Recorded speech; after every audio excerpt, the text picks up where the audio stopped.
So magandang araw po. Ngayon ipapakita natin yung water vendo kit natin from Best Buy Vendo. So bago pong lahat, introduce ko po muna yung mga parts, yung nakikita nyo dito. So una po, ito yung male plug na mula sa transformer natin. Connected siya.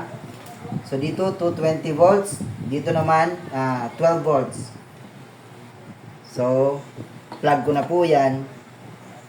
Tapos, kung titignan po natin, nakakonect siya dito, may switch. Yan, turn on natin. Yan, umiilaw na po. Gumana na po yung mechanism natin. So, from the 12 volts transformer, mula sa 220, 12 volts po yung out niya dito. Yung power niya, papunta po dito sa timer natin. Kaya po dalawa yung nakikita natin dito. Kasi, hot and cold po yung build na to, yung sample. So, nakikita nyo, currently, nakaset yung timer sa 5 seconds. Huwag pong mag-alala yung mga gusto mag-start ng business na ito kasi adjustable naman yung dami ng tubig. Ayan o. Halimbawa, gusto nating bawasan o dagdagan kasi nagreklamo yung customer. Or marketing strategy natin, damihan natin kasi may competition. Pwede po yan. Yan. Pero standard namin dito is 5 seconds. Bali, yung 5 seconds po na yan, yung i-dispense niya is around 140 to 150 ml. So, yun po yung standard niya.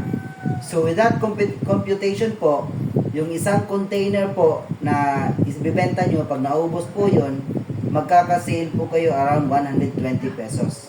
So, yung isang container pa lang po yun. Ganyan po yung profit dito sa water vendo.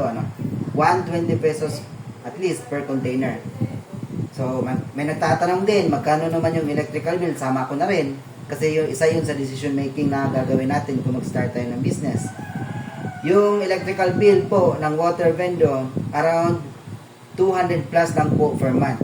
So, hot and cold na po yun. Okay? So, let's proceed na po sa mga parts natin.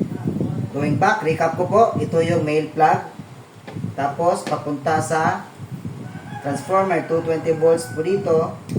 Step down transformer. Lalabas is 12 volts po dito. I-connect sa switch kasi kung gusto natin patayin yung components, pwede po. Mula dito, 12 volts na papunta sa dalawang timer. Yan, nakakonect po yan. Naka-series, kinonect yung dalawa. So, naka-power on po yan. So, power po dito, 12 volts. Huwag mabahala. Pwede po nating i-adjust, pindutin kasi di nakakakuryente yan. So, from the timer po, yan, tignan natin yung tatlo. Ayan. So, ito, papunta, itong black and red, papunta sa water pump natin. Kabila naman, black and red, papunta sa water pump. Yung sa gitna, ito, dalawang, three colors. Red, white, and black. Papunta po sa sensors natin yan. Ito sensors, kabilaan, yan yung nagdi-detect na may customer na naghulog. Dito naman, yung dalawang red is the power source mula sa transformer natin. Okay? So, from the timer, move on na tayo dito sa coin slot. So, ito yung coin slot. 1 peso po yung standard. Pero may ibang customer, gusto nila 5 pesos. Pwede po. Kung yun ang gusto nyo. Pero sa 1 peso alone, like I said a while ago, yung piso bawat hulog, 140 to 150 ml, may sales na kayo na 120 plus per container po yun. So yan, umiilaw yung sensor, gumagana yan.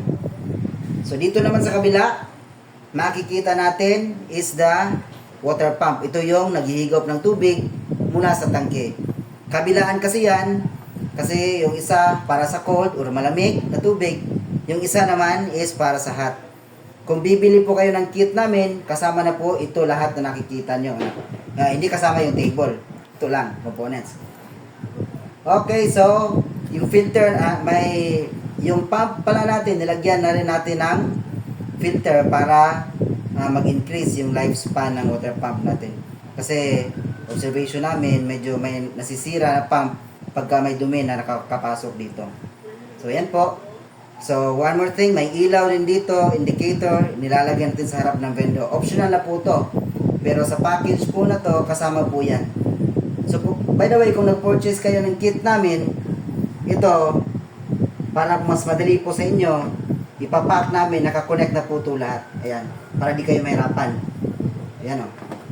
Pati ito, i-connect na namin lahat para pag bili nyo, guided na kayo. So ngayon, test na natin ano.